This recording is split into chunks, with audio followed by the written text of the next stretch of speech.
Hello दोस्तों, कैसे हो आप सभी। स्वागत है आपका इस यूट्यूब चैनल पर। आज की क्लास में हम लोग पढ़ने वाले हैं क्लास 12 की फिजिक्स का मोस्ट इंपॉर्टेंट डेरिवेशन, जिसका नाम है वैद्युत द्विध्रुव की निरक्षीय स्थिति में अर्थात अनुप्रस्थ स्थिति में वैद्युत क्षेत्र की तीव्रता।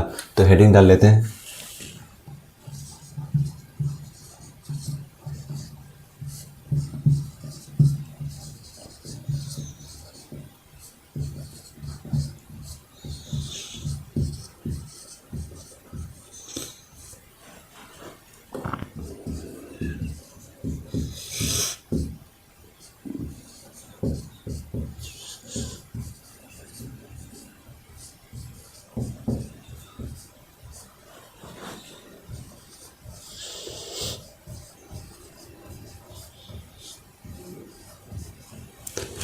वैद्युत द्विध्रुव की निरक्षीय स्थिति में वैद्युत क्षेत्र की तीव्रता।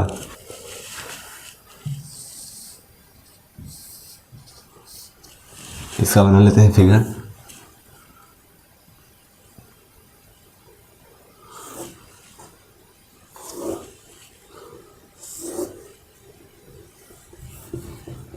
मान लेते हैं ए बी एक डायपोल है, इलेक्ट्रिक डायपोल है, जिस पर प्लस क्यू तथा माइनस क्यू आवेश स्थित है। इसके मध्य बिंदु ओ से आर दूरी पर एक बिंदु पी स्थित है।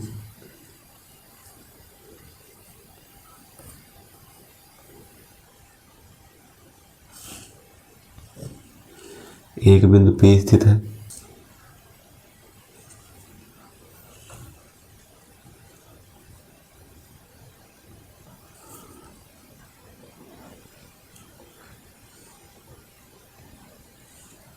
ये थीटा है और ये भी थीटा है।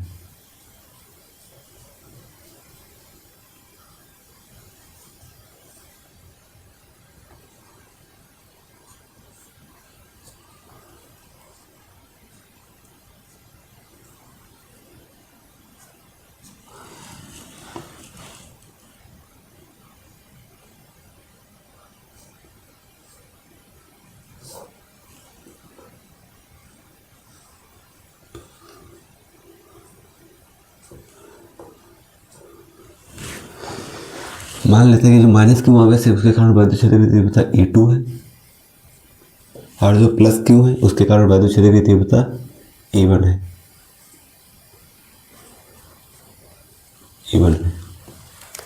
और इसके मध्य बिंदु से आर दूरी पर एक बिंदु P स्थित है।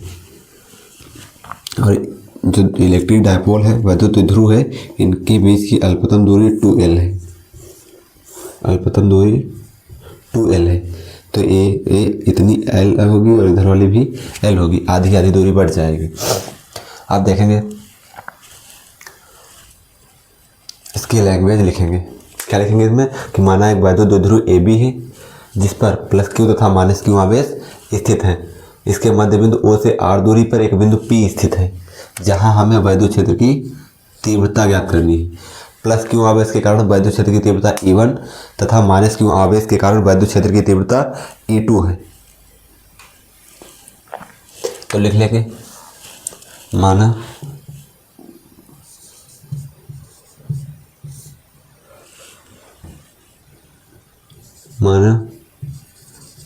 वैद्युत द्विध्रुव AB के बीच की अल्पतम दूरी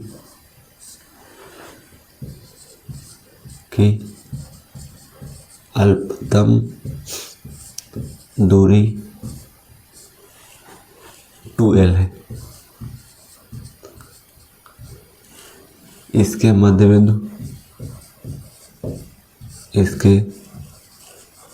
बिंदु O से R दूरी पर एक बिंदु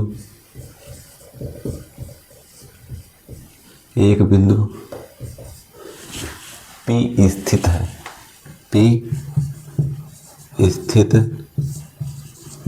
है। जहां हमें वैद्युत क्षेत्र की तीव्रता, वैद्युत क्षेत्र की तीव्रता ज्ञात करनी है। जहां हमें वैद्युत क्षेत्र की तीव्रता ज्ञात करनी है, माना माध्यम का परावैद्युतांक K है तथा माध्यम का परावैद्युतांक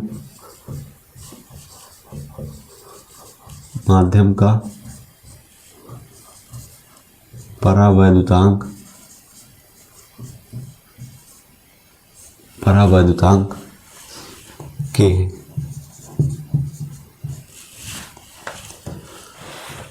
फिर लिख देंगे प्लस क्यू आवेश के कारण वैद्युत क्षेत्र की तीव्रता E1 और माइनस क्यू आवेश के कारण वैद्युत क्षेत्र की तीव्रता E2 है। प्लस क्यू तथा माइनस क्यू आवेशों के कारण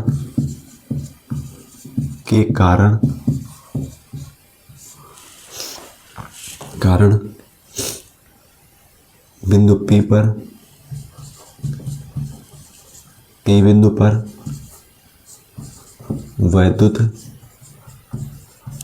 क्षेत्र की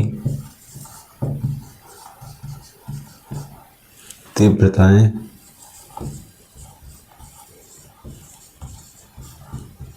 क्रमशः E1 व E2 है। E1 व E2 है। E1 व E2 है। लिखेंगे प्लस क्यू आवेश के कारण बिंदु P पर वैद्युत क्षेत्र की तीव्रता, तो लिख देंगे प्लस क्यू आवेश के कारण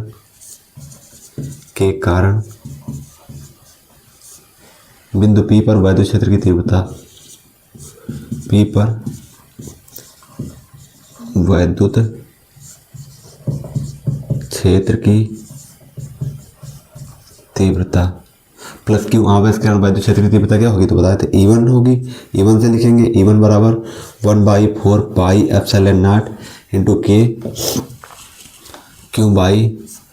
अब देखेंगे इसके भी E1 वाले में हम देखेंगे A और P के बीच की दूरी, E और P के बीच की दूरी हमको पता नहीं है, तो निकालेंगे कैसे, पाइथागोरस प्रमेय लगाएंगे। इसमें लिखेंगे देखो ये वाले त्रिभुज चाहे इधर लगा लो और चाहे इस वाले त्रिभुज में लगा लो, लिख देंगे समकोण त्रिभुज, क्योंकि 90 डिग्री का एंगल त्रिभुज AOP में पाइथागोरस प्रमेय से AOP में पाइथागोरस प्रमेय लगाना है। तो क्या लिखेंगे इसमें, लिखेंगे पाइथागोरस प्रमेय क्या होती है कर्ण का स्क्वायर बराबर लंब का स्क्वायर प्लस आधार का स्क्वायर। तो लिख देंगे कर्ण का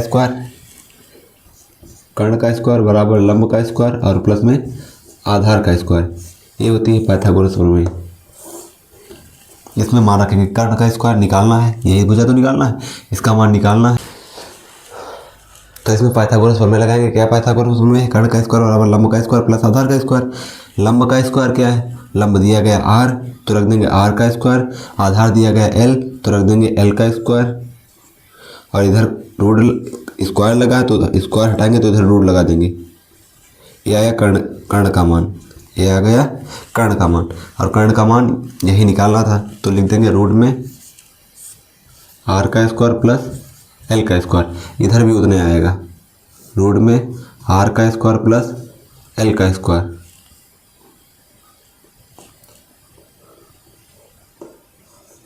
r का स्क्वायर प्लस l का स्क्वायर। अब लिखेंगे यहाँ पर रूट में r का स्क्वायर प्लस l का स्क्वायर का होल स्क्वायर।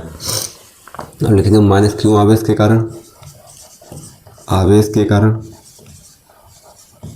कारण बिंदु P पर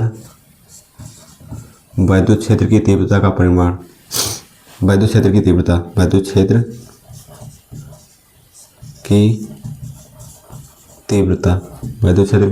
तीव्रता निकालनी है। तो क्या हो जाएगा, E2 बराबर 1/4 pi epsilon naught into K q by root में आर का स्क्वायर प्लस एल का स्क्वायर का होल स्क्वायर। हम निकालेंगे वैद्युत क्षेत्र की तीव्रता का परिमाण निकालना है। क्या लिखेंगे? परिणामी वैद्युत क्षेत्र की तीव्रता का परिमाण। परिणामी क्षेत्र की तीव्रता का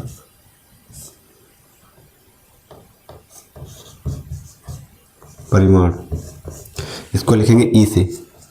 और ई बराबर होगा रूट में E1 का स्क्वायर प्लस E2 का square plus 2E1 E2 cos 2 theta. आगे सॉल्व करेंगे।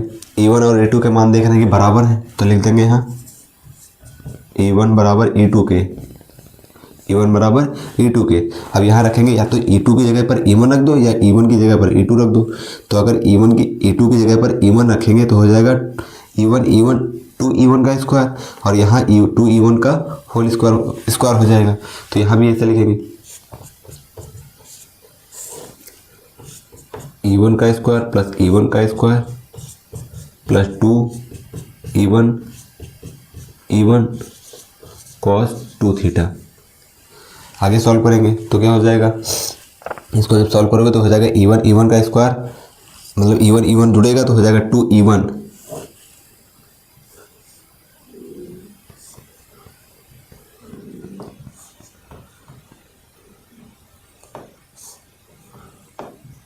यहाँ जब देखेंगे तो क्या होगा? E1 जुड़ेगा तो हो जाएगा 2E1। E बराबर रूट में 2E1 का स्क्वायर, और E1 का गुणा होगा तो बनेगा 2E1 का स्क्वायर। cos 2 थीटा लिखा, cos 2 थीटा लिख देंगे। फिर इसमें कॉमन लेंगे। अब कॉमन क्या मिलेगा? यहाँ कॉमन ले सकते हैं E1 बाहर ले लेंगे। E1 अगर कॉमन लें, 2E1 अगर कॉमन ले लें तो ब्रैकेट में बचेगा 1 और प्लस cos 2 थीटा। आगे देखेंगे 2E1 से को अगर हम बाहर निकालना चाहें, 2E1 को अगर हम बाहर निकालना चाहें तो E1 का स्क्वायर है, एक बार E1 निकल जाएगा, 2 तो निकलेगा नहीं, उसको छोड़ दो। ये लिखा 1 और प्लस में cos 2 थीटा, और cos 2 थीटा के फार्मूले बताए थे तो उसमें एक फार्मूला ये भी बताए थे 2 cos square theta minus 1, 2 cos square theta minus 1। अब इसमें देखेंगे प्लस वाला माइनस के साथ कट जाएगा। अब यहाँ 2 है, 2 का गुणा 2 से करोगे तो आ जाएगा 4E1 और रूट के अंदर आएगा 4 cos square theta. cos square theta का स्क्वायर है, होल मतलब स्क्वायर चढ़ा है तो ये 2 बार लिखा है, इसको एक बार बाहर निकाल लेंगे। ऐसे 4 लिखा है 2 बार, 2 गुणे 2, क्योंकि 4 लिखा है, 4 को लिख सकते हो 2 गुणे 2, एक बार बाहर निकल जाएगा। तो क्या आएगा? E1 into 2 cos theta. अब E1 का मान रख दो। E1 का मान रखेंगे, क्या आएगा? 1/4 पाई एप्सिलॉन नॉट इंटू के, 2 इंटू में 2 और cos थीटा का मान निकालेंगे। तो जब cos थीटा का मान निकालना है तो निकाल देंगे cos थीटा बराबर क्या होता है? cos थीटा लाल बटे कक्का से देखेंगे, LAL KKA साइन cos होता है आधार बटे कर्ण। आधार क्या है? आधार है L, और कर्ण क्या है? कर्ण है ये R का स्क्वायर प्लस L का स्क्वायर। ये मान रखेंगे L बाई रूट में R का स्क्वायर प्लस L का स्क्वायर, आधार बटे कर्ण। ये आ गया।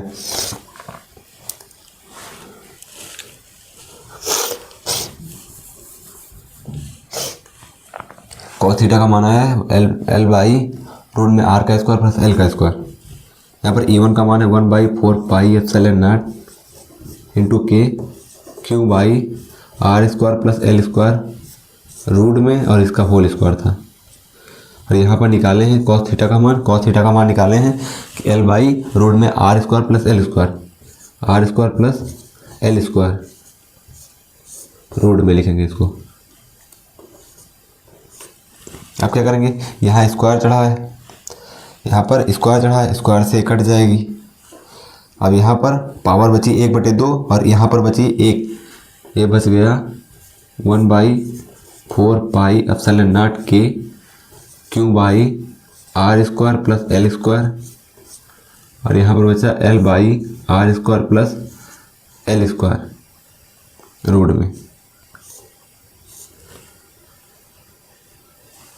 में ए बचा। अब इसको हल करेंगे आगे, इसको हल करेंगे तो क्या मिलेगा, जब इसको हल करेंगे तो यहाँ इसकी पावर बनेगी 1/2 और यहाँ पर 1 है। 1/2 में जब 1 जोड़ेंगे, 1/2 में जब 1 जोड़ेंगे तो क्या बनेगा, 2 × 2, 2 में 1 जोड़ो 3, 3/2 क्या बनेगा, 3/2 बनेगा। उसके बाद देखेंगे कि यहाँ ऊपर बना 2QL और बताए थे 2QL बराबर होता है P के वैद्युत द्विध्रुव के, तो लिख देंगे 1/4 pi epsilon not P by और यहाँ बना R का स्क्वायर प्लस L का स्क्वायर की पावर 3/2।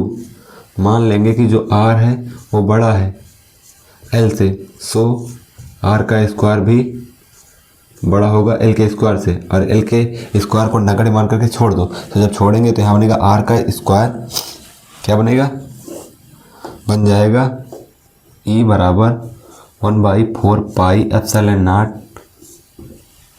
P बाई R की पावर 2 की पावर 3/2, 2 से 2 कट जाएगा।